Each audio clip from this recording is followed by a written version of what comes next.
Welcome back to another episode with the Fab Fatties. I'm Alyssa. I'm Rebecca. And I'm Allie.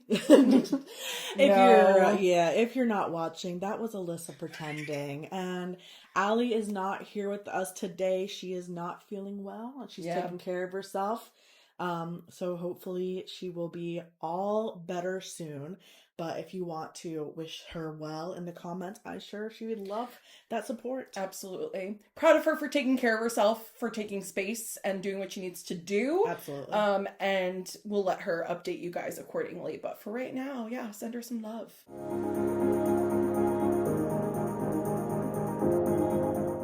And we do get FOMO when one of us has to be out. So sorry, girl. What is bothering you? I thought I saw something behind my head, but it is me? Do I have a hair that is... No, I think it's just I can just ghost. see something. Okay. No, I think we have a little ghost in the house. Nona? No, I'm kidding. It totally could be Nona. It could be Nona. That's funny. Nona's coming on the podcast. If you didn't know, when we first started filming our podcast at Alyssa's kitchen table, Nona's picture was behind us, and she was giving us the finger, and I loved it. I felt Nona's energy with us from the start. Oh my god, that's so funny. I forgot about that. We've come a long way since then. We totally have. We're back in Alyssa's house. Welcome to our new studio. It's not completely set up the way we want it yet, but we are slowly making progress. We're making progress, and we are in this space, and we're going to make it our space, which is really nice. I mean, everything except the paint. Billy, my husband, was like, you're not repainting the guest bedroom. And that's where he drew the line, and we're going to respect it.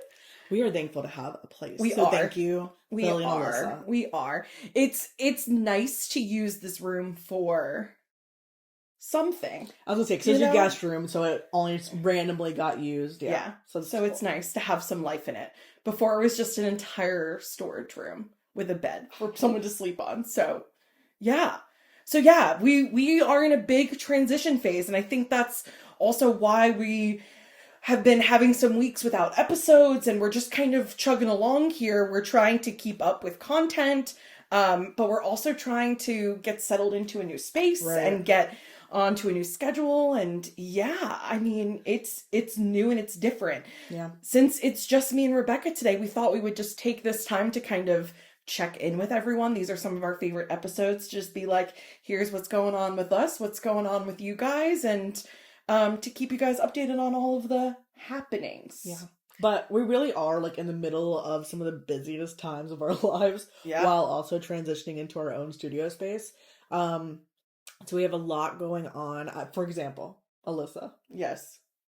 What are you supposed to be doing in less than 12 hours?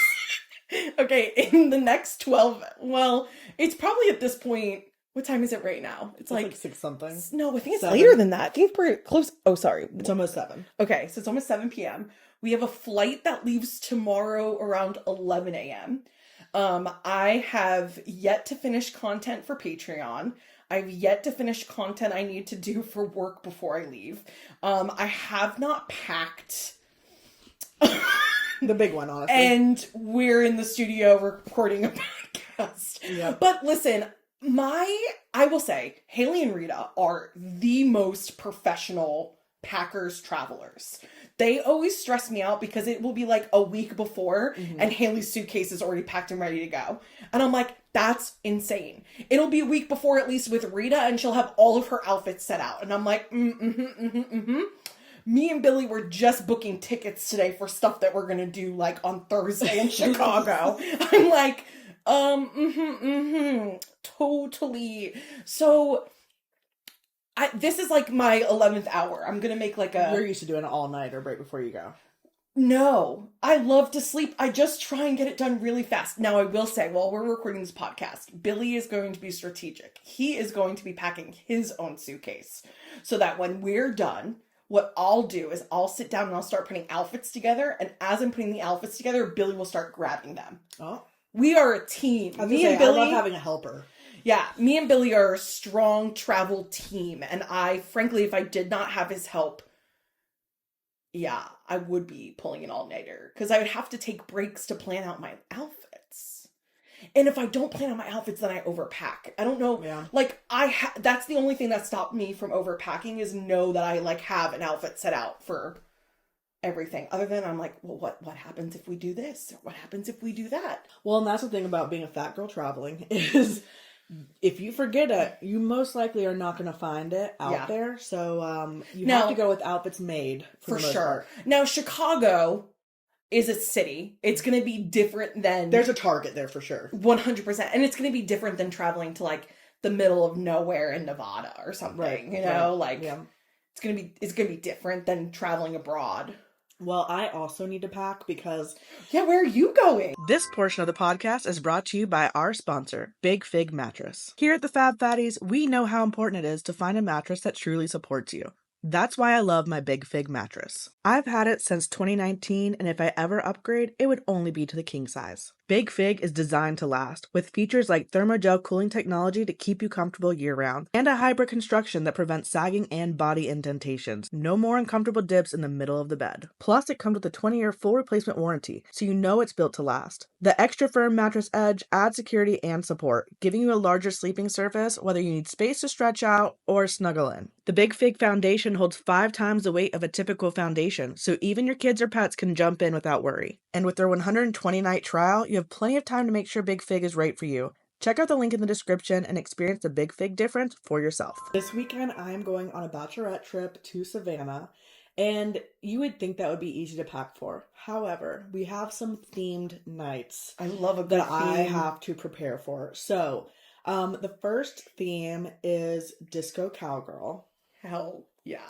And Alyssa happens to be having a birthday coming up soon, and we are going to the honky tonk for her birthday. The honky tonk! Could you imagine I picked a honky tonk for my birthday?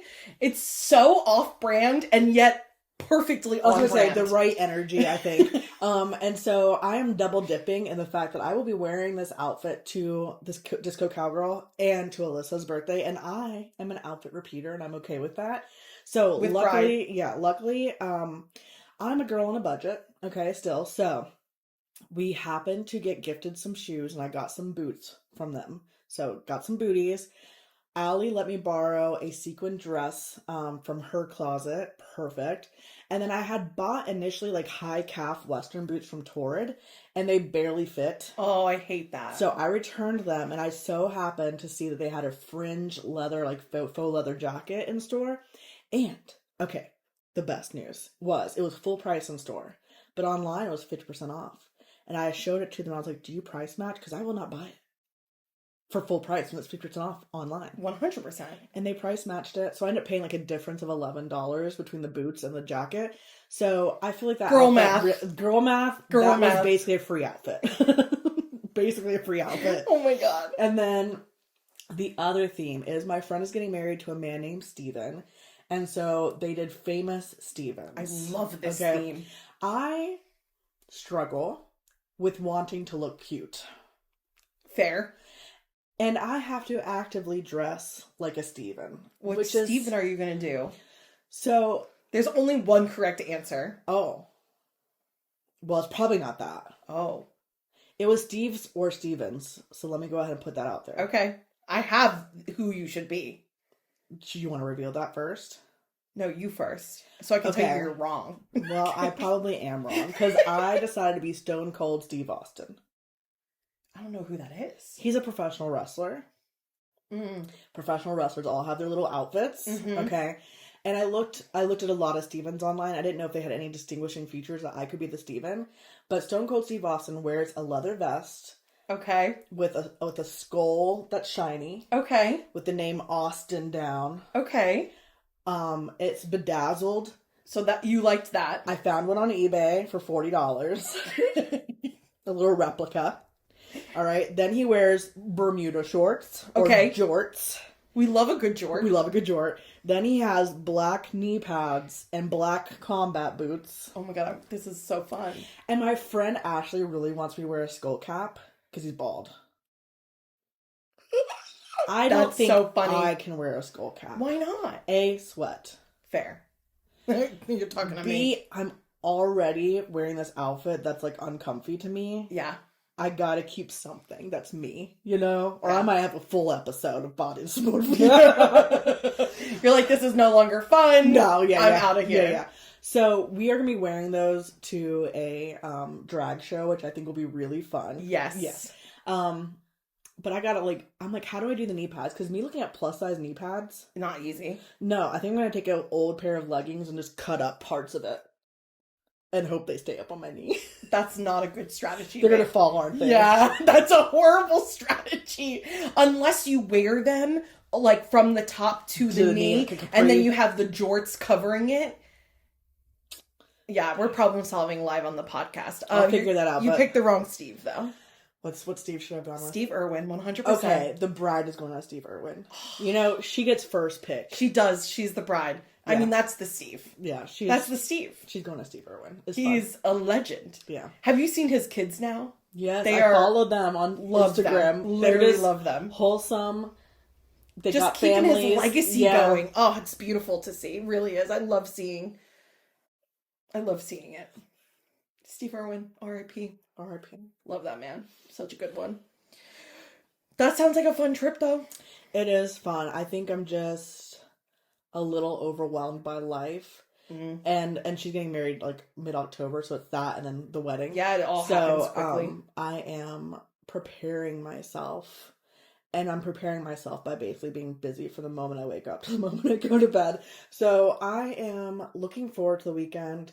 I think there's a part of me that feels a lot of anxiety, but that's me. I just get anxious about it all going off. Plus, as a bridesmaid, I'm like helping set the plans. Yeah. So I'm excited, and I'll be happy once I'm just there. What are you doing to take care of yourself right now with all of the stress? Oh, nothing. Okay, not well. I think in general, the way I've been dealing with the stress, because I have an online class that's 7 weeks long, so I'm like super grading right now. Mm-hmm. I'm dating someone. I'm dealing with the bridesmaid dress that doesn't fit me. I'm called Val today because Val, who we bought it from, keeps telling me they're gonna have new styles. First was end of August. Then they told me end of September. I called today end of October. And I'm like, so there was never gonna be new dresses for me to buy. So I am basically managing by being productive almost every moment of the day. And no, that's how you're coping. That's how I'm coping. But how are you taking care of yourself? Yeah, not well. Yeah, I hear that. Yeah. What about like self-care? Like putting your phone down, like reading a book, a hot shower, like a candle. I've been listening to some books, but I'll admit, so actually I mentioned dating someone new, right? Yeah. And what I'm noticing is that I'm having a hard time saying no to anybody right now. And so I'm just staying super busy and I'm trying to like do as much as I can, as little time as I can. Mm. And there's 2 instances now where I know I actually have plans that don't involve him and I should just leave it at that and say no. But because I only have so much time to give him, I want to try to do that and hang out with him. And it ends up that like me and him don't actually get to hang out much, or I go over time or whatever. So I had a little gut check the other day of like, I'm fucking around with his time, trying to do too much and involve him. And I just need to be like, no, I don't have time to see you right now, even though that I'm telling someone no all the time. And that's not feeling good. So I think in terms of like taking care of myself, I do have therapy. It was unfortunately canceled last week, so yeah, she's gonna get 2 weeks of stuff tomorrow. That's one way I'm taking care of myself. I am trying to enjoy my time while I'm with people. It's just that I am also doing things every time I'm with people. Like even when I hung out with him on Sunday, we were making food for the rest of my week, and it's let me do it while also being productive. I don't think I'm letting myself not be productive at the moment. I think you need to try and prioritize 15 minutes before bed every night right now of just what are you going to do for yourself for those 15 minutes. And it could be like, I'm going to lay here and listen to music.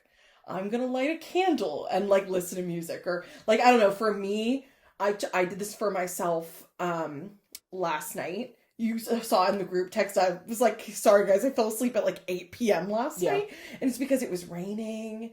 And I was like, you know what? I just want to cuddle with Lucky in bed right now.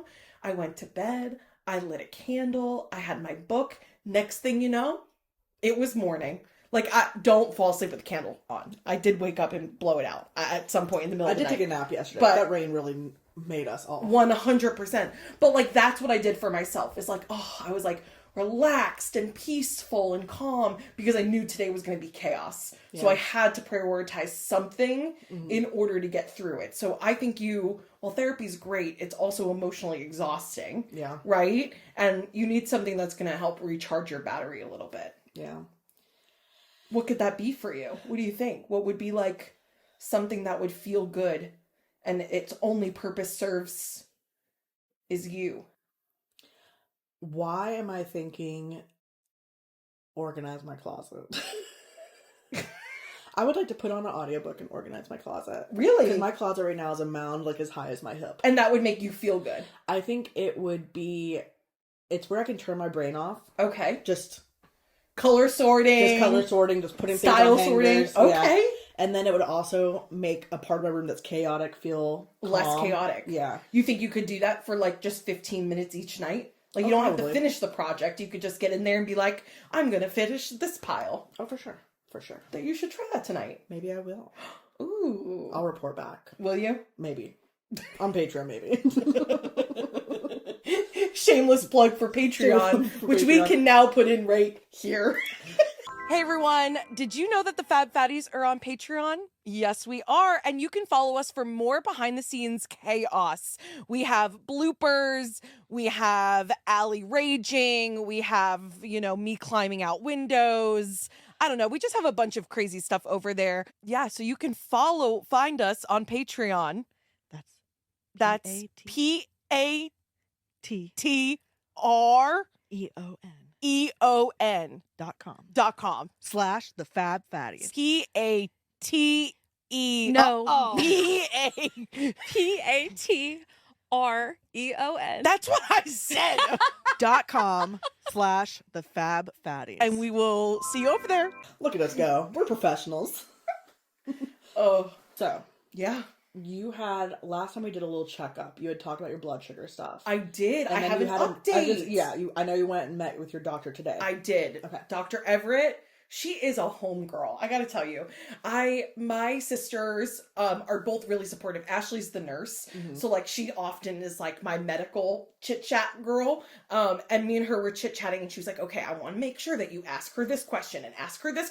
And I was like, girl, I'm not going to ask her any of that unless it comes up because Dr. Everett's got me. I'm going to show her and she's going to know what to do. And my sister was just like, I think surprised with a little bit of my blind loyalty. I was going to say like me never having that feeling towards a doctor. Oh, it's taken time, right? This isn't just a normal, like random person I walked into. She has like earned my trust and we've built a relationship. Yeah. She loves F1. Me and her talk F1 together. Oh, yeah. Ashley loves F1. You guys can talk about that sometime. I love that. So yeah, their relationship has been established, which is how I'm able to do this. But yes, I went to Dr. Everett with my blood sugars. So the update is I wore the sensor for 2 weeks and it was really difficult. Yeah. It was really difficult because, I believe I talked about in the last episode, I went in with the game plan of like, I'm not looking at the numbers and I like set a hard boundary and that boundary was impossible. Yeah. Because every time I touched my phone, you can't close the app, so it was always up and running, and it was just impossible to avoid.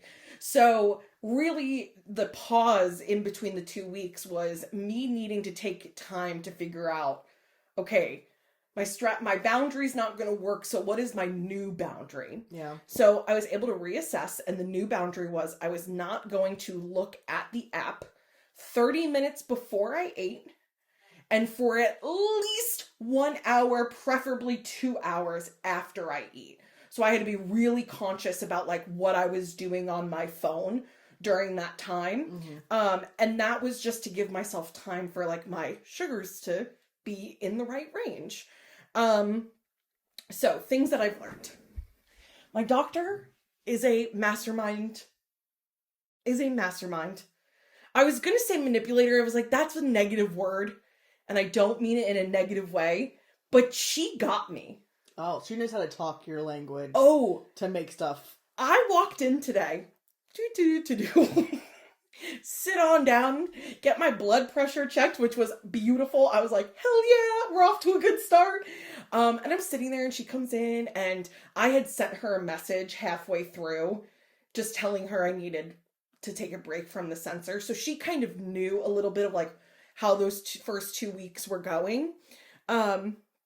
We sat on down and I showed her all of my stats and everything, and we talked through it, and she basically said something to the fact of like, yeah, I know. Like she wasn't worried about my anything. She like looked at my percentage, she went, great. And I was like, yeah, I'm like talking more about it. She's like, yeah, so I think next time you're struggling, we can do this again so that you can actually see that like when you don't eat that you're hurting your body and not helping it. And I went, she had a plan from the beginning. And the plan basically was when I saw her last, I was not doing a great job with my meal plan. And I was really transparent with her about that. I typically report that I'm between 70 and 80% of my meal plan, just I think per day on average. That's kind of where I'm at in recovery. It's very rare that I'm above an 80, and there's usually reasons that I'm below a 70, like something came up or whatever, you know? Meaning you've completed 70% of like your meals that you need to eat? Meaning, yeah, kind of. Okay. So if I look at the structure, when you're in recovery, your meals become structured to make sure that you're eating enough. Okay. Right? I will move away from this structure when I'm ready, but I'm not ready, if that makes sense. Mm-hmm. So they keep it structured for a little bit. And it sounds like a diet, I promise you, it's not a diet at all. But it's like X amount of carbs. Like you have to have at least 2 starches, or like a vegetable, a fruit, 2 fats. So what I know from my meal plans from when I was in recovery versus what I'm eating now, I can kind of percent out how much I'm having each meal. Okay. So like I'd say each meal I can average between 50 and 80%. And then when I calculate it all up, I'm like, rough estimates, you know? Okay. So when I saw her last, I said that wasn't great. And I was probably closer to like 50%. And I also told her I was having some low blood sugar episodes. So it doesn't take a genius to put those together. But she went, great, let's go ahead and monitor your sugars for a little bit. And I was like, fuck. So, yeah, Dr. Everett had a plan the whole time. It absolutely worked because looking at the chart and talking through like what was happening each day and everything made complete sense. I will say this past week I've had a lot of low blood sugars, and when I brought that up, she was like, you know what? Like, she's like, I often find with women, it could be hormonal, like you could be ovulating, and that's why you're pushing a little bit lower. It could be stress levels, like it could be a bunch of things. Mm-hmm. The good news is that I wasn't in low a huge percent of the time. Okay. So she really was unconcerned, thinks that my blood sugar looks great. We don't need to continue to monitor that. I need to continue to eat food. And you're going to stay on the medication you're currently on? Yep, medication is going to stay as is. I am on a GLP-1 on a very low dose to just keep it more even. Mm-hmm. Yep. And I think one of those beautiful things that she said to me today, you know, I obviously had a lot of stress around like being out of range in high sugars. And she was like, there is no one who stays in the perfect zone all of the time. Yeah. She was like, normal, you know, with quotes, people go out of the green zone and then they come back in. So she made me feel really good today. I walked away with no concerns. I did walk away with feedback from her that I need to not wait so long in between meals, mm-hmm. which is where the restriction comes in, and that I need to eat more protein, because when I go up and then I come down really quickly, she's thinking that I'm not having enough protein to help slow down the breakdown of the meal. Yeah. So all makes logical sense. Yeah. Which is stuff we talked about, honestly, in group chat this week, is like what we know about how blood sugars work, etc. Because I have some family members that are diabetic, and they've always had to monitor their blood sugar levels, but yeah, I mean, I wish it was as easy as it sounds, you Right. know. The restriction comes up in between meals. I think I don't think I've talked about this openly on the podcast, and I've just started talking about it openly with my sisters, but like I am addicted to that like empty feeling. Like your stomach is empty and it's rumbling and you're really hungry. Like I wait until I get to that place and then I stay in that place for as long as I can and then I'll eat. Mm. So I've made a lot of progress with like actually sitting down and eating the meal. I have not made the progress with the time frame. Yeah. I find it really hard to eat if I'm not hungry. Mm. And But your hunger cues are fucked. my hunger cues are fucked because when you do this to your body, you don't.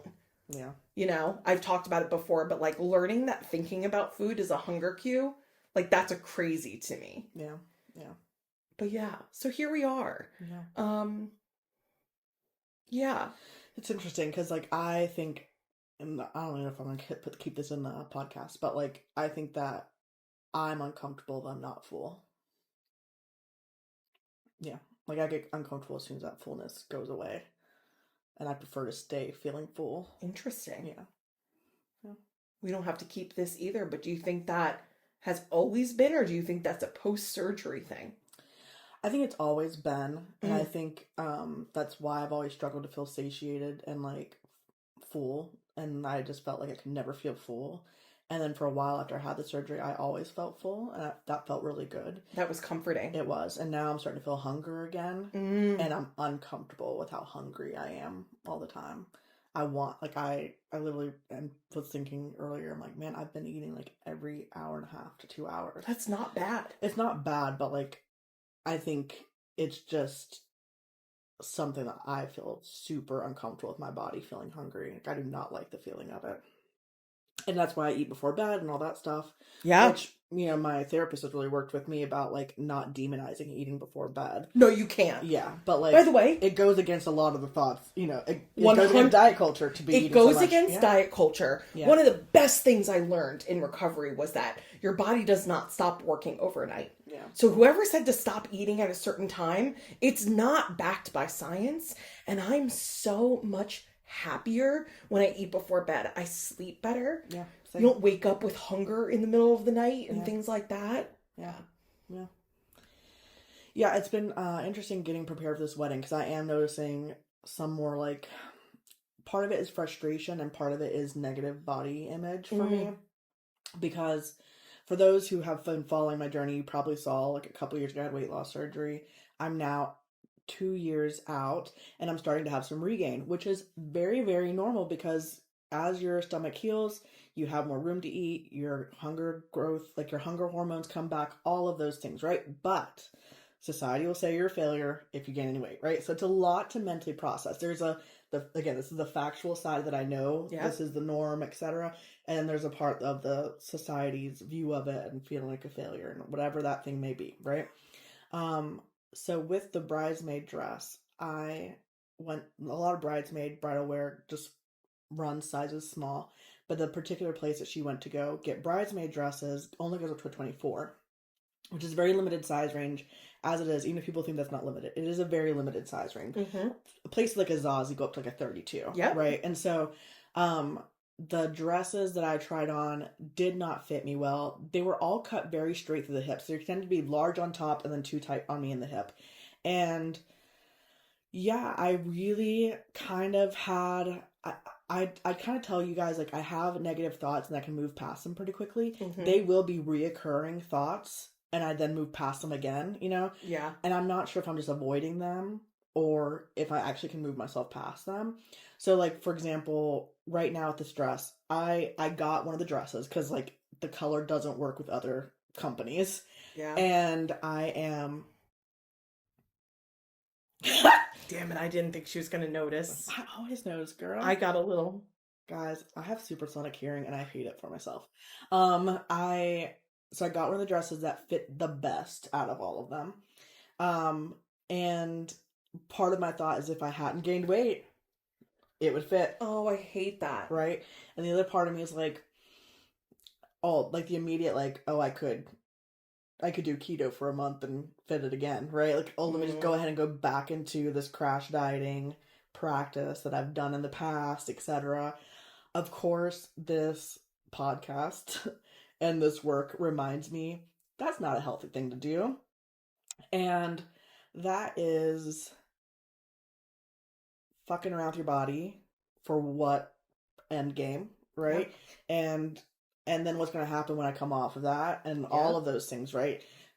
So I have managed to talk myself out of that. But then what's come up in place of it is anger at the system. So, okay, I'm walking myself through, like, not placing it on my body, even though I'm having these thoughts where I am, and then I try to move past it. So when you say you try and move past it, do you try and reappraise the thought? Like, you're like, oh, like, it's my fault I don't fit into the dress. But you're like, no, it's not. It's their fault that they don't have enough. Yes. Okay, so then you're not avoiding it. Okay. You're actually trying to work through it. Yeah. And so now I'm at the point of, like, literally just being mad at so much of it. And I don't want to have negative feelings around it. It's, like, my best friend's wedding. Like, I don't want to have negative feelings around it. But there's so much care that needs to go into having a plus-size bridesmaid or, like, anyone that, like, is in a different body. Yeah. That you want involved in something. And I think I'm struggling with the amount of care around it. And it's not to say that, like, I mean, there's been, like, oh, you can get another color, you can do, you know, XYZ, right? But you don't want to be the fat bridesmaid that stands out. That's what I'm struggling with. I hear you. Now listen, I have been a bridesmaid in 2 weddings so far. And both of them were a good experience. One, because the bride was, I think I'd call her, she was pregnant at the time. But I think I would call her mid-size. And the other bride was Rita, and she let everyone pick their own dresses with a Rita twist, which was she actually found dresses that she liked for each person and then sent you the link. No, 100%. And I think she found my dress and I loved it, but she found a plus size dress for me. Yeah, amazing. In my size. And also, like, my friends were a part of the solution. Mm-hmm. I didn't feel like I was on my own trying to figure it out to fit in the mold. Yeah. And I also think I had the best dress at Rita's wedding, which is not true. Rita had the best dress at Rita's wedding, but I am in love with that dress. Like, I felt my best in that. So I think that's where I can say, like, I would feel frustrated too without feeling supported in problem solving that, right? You didn't pick the place to pick out the dresses. Yeah. You know, but you don't want to stand out in a negative way. It's your friend's wedding. Yeah, yeah. And I think, like, part of this is just me not actually sharing with those friends my fat reality. Yeah. You know? I expressed my anxiety about fitting. We went together to go try it on, and then when I didn't fit, it still went forward. Yep. And I think that's the part that I'm struggling with. And so, like, I've thought, oh, I could buy 2 dresses and have a seamstress put them together. I could, you know, I'm just like, and then I'm like, at what point do I stop putting myself in a compromised position? Yeah. Right? And so I've decided just to stick with the one dress I got. It doesn't fit me well. I'm going to take it to a seamstress, see what kind of magic or not she can do. And if I happen to be up there and the dress looks too tight, then I'm going to be up there in a dress that looks too tight. Like, I'm just going to let go of the fact that it's going to look tight on me. But what would you want the most? Let's actually take out the wedding for a second. Mm-hmm. Let's take out the context that it's a wedding. It's your best friend's wedding. Let's just look at a dress that's too tight. Mm-hmm. What would you do? Gosh, I don't know, because, like, the context matters so much. I know the context matters, but so does your comfort. Right. Well, I guess the thing I would do, which is potentially, like, I think the thing I feel most comfortable doing is taking it to the seamstress. I'm going to go tomorrow morning and seeing what she says. Okay. Can she let it out? I've sat in the dress. I can technically sit in it. It's got some stretch to it. Comfortably? I sit in it, like... So uncomfortably. Yeah. You're correct. So I'm curious about that. I will also say the dress is long on me. So I'm going to see, like, what if she pulled it up a little bit where it's a little bit wider? Is that an option? I will say the slit's already high. So I'm going, can you close up that slit a bit? Yeah. So I have some thoughts in mind, and I really think I have to go find out what the seamstress is willing to do. Well, even too, I'm thinking they could take some fabric off the bottom and maybe put some fabric in the seam to, like, let it out a little. Maybe, but the thing is, it has to be long enough, right? Yeah. So that's why I was thinking two dresses. What if you went shorter than the other girls? What if yours was a midi? I did ask if that was okay, and it was fine. So that's also a possibility if I have to. Because that, I think, would be the least uncomfortable way to look different from everyone else. Yes. You'd have the same color. Yes. You'd have the same-ish dress. Yours would just be a little bit higher. I feel like out of all of the scenarios, that one I wouldn't really think twice about. Yeah. So I really just have to go there and figure it out. But I've spent money on, like, trying on dresses from Azazi and things like that. The colors were just so off. I personally felt uncomfortable with how off the colors were. They're completely different base color, everything. Yeah. And honestly, the dresses from Azazi didn't look great on me anyway. So, like, it wasn't like I was going to look spectacular in those dresses. And yeah, but I think I just hate being in this position. And I know and I think there's a little voice, the voice of others, where I'm like, well, you wouldn't be in this position if it wasn't your fault, right? And then the other voice, I'm like, listen, this company owns Arula. It's all the same company. Arula has dresses that fit me. Arula has dresses that I can go up sizes in. And the colors are that different? Well, Arula is just clothing. It's not bridesmaid clothing. Got it. Yeah. So, like, they obviously have measurements that fit plus size bodies, but it's not being used in their bridal sphere. And that sucks ass. I'm kind of annoyed. What I often find, and I don't know if this will land or not, but what I often find is when I feel othered is when the negative thoughts really start coming in of all of the other thoughts that make you feel othered. Like, I find that it just, like, it piles up. We talked about with Allie, your core beliefs. Yeah. Like for me, once I hear one little nugget that's like core belief, it's like, well, here's everything else. Yeah. I mean, listen, when I go and buy clothes in normal places or put on my clothes, they fit. And I have options. The removal of options and going to be up front in front of people and it being a special event has just made me, I mean, it's really been interesting the way I'm connecting with my weight loss surgery. And really feeling like... Don't censor yourself. Really feeling like I did this really drastic thing and I'm still feeling the effects of anti-fatness. And that part of me doing that was to escape some of the effects of anti-fatness, Yeah. But I'm still feeling it. Yeah. That's really impactful. Yeah. And I think a lot of people, when they do some kind of like weight loss thing, there's reasons, and a lot of it is to have increased access to not be discriminated, to be closer to the threshold of ability, even though we could have disability come in at any moment, time, or whatever, right? Fear of lots of things we're told will happen in fat lives. And so it's just it's interesting how it's making me think about that and being mad about lots of things around it. Yeah. Including myself, and then kind of being like, okay, but your outcome has been exactly what science has said your outcome is going to be. So that's been fun to navigate, right? And I haven't really gotten to unpack that in therapy, except for just my frustration with the clothing company. Yeah. But there's so much around it beyond just a clothing company. What I find surprising, what I actually think listeners will also find surprising, is that you haven't shared this with your friends. I think for me, someone way newer to the work,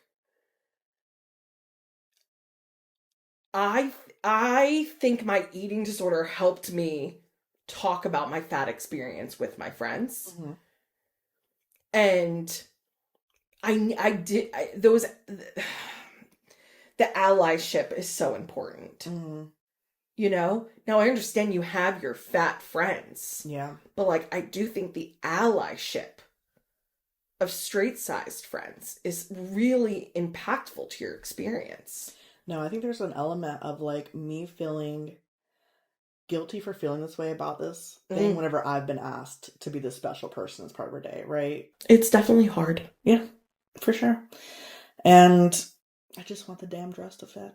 Period. I'm really sorry. I appreciate that. I'm glad to get it off my chest. I really am thankful. I feel like I sound so ungrateful. I really am thankful. I don't think so. To be part of her day. I think I say this all the time. Yeah. And I don't know if I say it on the podcast as much as I do in real life. But two things can be true. Yeah. I don't think any of your frustration takes away from how grateful and how happy you are to stand by your best friend on her special day. That can exist. That doesn't need to be touched by this experience. This experience can exist in its entirety and also still like respect your feelings and everything involved without darkening that. Yeah. It can. Yeah. Let me hear that. Let me. I know, right? Really like let that stick inside of your body. Yeah. Yeah. The only other thing that I will say, because I want to celebrate wins on the podcast too. Guys, Rebecca and Allie are really good friends. And I say that because from the jump, I've had no Instagram followers. I brought nothing to the table other than I talk too loud. I tell bad jokes. And the tea kettle laugh. She brings her voice and perspective and her knowledge and her emotional support. I'm just here. And thanks for letting me come along. Thanks. I really the whole time have been like, thanks guys. Allie really does the most in booking brand deals for us right now. She be bringing in brands and opportunities and even our sponsor of today's podcast. Yeah. Jump back to today's sponsor. And what's been so great is every single opportunity they have gotten, they've also been like, yeah, but I got some podcast hosts, and usually it's me. Usually they both already have the invite, but then they're like, yeah, but Alyssa too. And that's been one that's on friendship. Listen, I had to roll up in those DMs too. Allie cracks open some opportunities like nobody's business. I really will say, Allie's got the special sauce. She does. So, Allie got invited to come as media for Dessert Wars, which was just here in Charlotte this past weekend. And then Allie was telling us about how she was going to bring James and all this thing. And I was like, wait, that sounds like so much fun. Maybe we'll all go. And Rebecca literally wasn't saying anything because she was on the computer sending a message to the person who messaged Allie being like, hey, I'd love to come as media. And they took Rebecca in 2 seconds. So I was like, cool, you guys. Cool. And Rebecca reached back out and was like, hey, but can I also bring our third podcast host? And they were kind enough to be like, we don't want to break a trio apart. I love that, yeah. Which was really, really kind of them. So I tagged along with the gal pals and their plus ones. And what was so awesome, I went to an event for desserts, and I had as many desserts as I wanted. I enjoyed the desserts. I didn't feel guilty about the desserts. I saved a life. She saved a fucking life, y'all. Wait, I didn't save a life, but I did. You helped the situation. I did. There was a poor woman, quickly, who like just didn't look right to me. Like she was walking, she was an older woman. She was walking and I clocked her in the side of my eye and I went, that woman doesn't look good. Not, let me clarify. I wasn't judging the way she physically appeared. Sure they know. But she was like, well. She looked ill. Yeah. She looked pale. she was not really taking full steps. She looked a little dazed, and I went, keeping an eye on her, because like I didn't know if she knew where she was going kind of look. So I heard the person who was standing like behind next to me go, "Hey, are you okay?"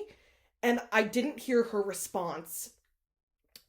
And something in me just said, turn. Literally. My brain in those situations is very specific. It went, turn. So I turn around, and as I'm turning around, the woman screams shit. And the woman who didn't look good is literally collapsing to the ground. And I swear to God, I caught her. I had my box full of desserts in one hand, and I literally caught the woman from falling in my other hand. I caught her. I calmed the other woman down, who clearly had to have been her daughter, I think. And got her to the ground. I said, "It's okay."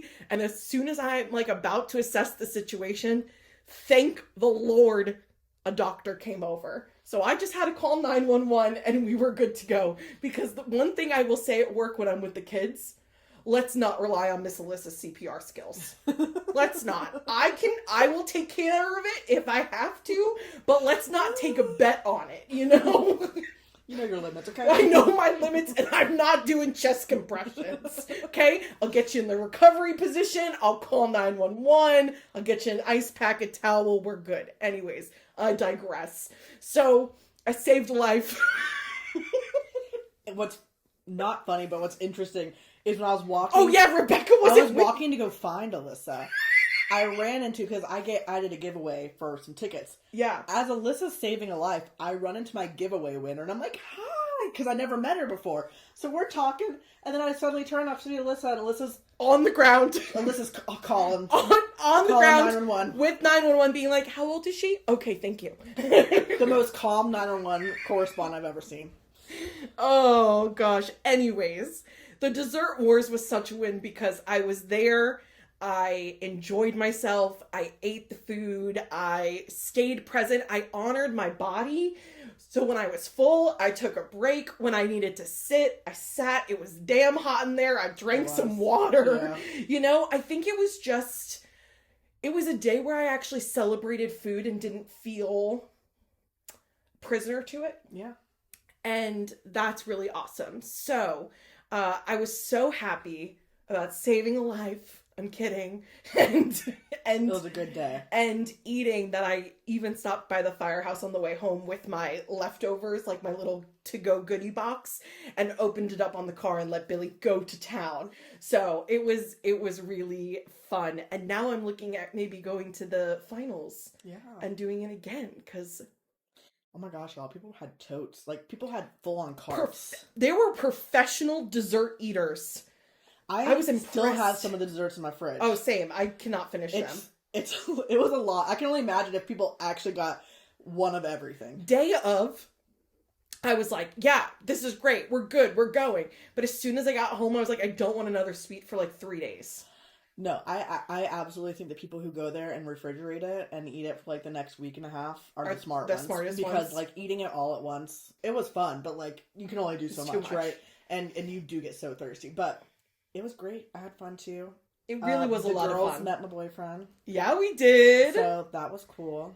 And we got to see James again, Chicago, I call him. And it was cool to see a little bit more of his personality come out and hang out with him. Shout out, James. I know you're listening. You're a real one. Our number one fan. Literally, James is our number one fan. Not Billy. Billy don't listen to no podcasts, my friends. My guy sometimes listens. Look at that. We love a supportive man's. We do. Or woman's. To be fair, Billy was trying to help us with tech for like 20 minutes. So Billy's supportive, but not. Billy supports in different. We're in our guest room. Yes. You know? Anyways. But yeah, I think the Dessert Wars was a huge win. And yeah, I am super grateful for the opportunities that I've gotten to experience now. And yeah, it's been fun. It's been fun. It's been busy as hell. Yeah. But like I'm doing things that I want to do. No, literally. And I think even for today's sponsor with Big Fig Mattress, like when we found out that they were going to sponsor an episode with us, like we were all so genuinely excited and just feeling really grateful and excited. Yeah, things are happening and it's Yeah. These are our dreams, you know, and so I think Yeah. we just keep chugging along at them. But you want to know what's interesting? What? I don't even know what my dream is. Mm-hmm. But I do know that this is meaningful and impactful. Yeah. So, and you know what? Here we are. We're doing it. We're doing our best. We are navigating transition. You'll see on our vlog this week. We go to Five Below. We set up the studio. We set up the studio. That was last week, not this week, but you know. Listen. What is time? Time does not exist when you are this chaotic. Thanks for checking in with us, though, everyone. We love these episodes because we love the conversation that comes after the episodes. Yeah. We'd love to hear from you. What's going on with you guys? What topics do you want us to discuss next? What episodes have you really resonated with? What do you want to see more of? You know, just chat with us. What's going on in your life? Yeah, tell us, because we're coming off in our real time off of multiple episodes where we interviewed people. So I think we're excited to chat with each other because we're not ready for new guests in our new space yet. We're excited to get back to chatting with each other, and we'd love to hear what you want us to talk about. Yeah. Yeah. This closing's gonna feel wrong without Allie. I know. I'm gonna pretend I'm Allie. So okay. Can we put her face on the screen? Yes, we'll put it right here. Okay. Well, thanks for joining us. We're fat. We're Fab. And we're friends. And we'll see you next time. Bye.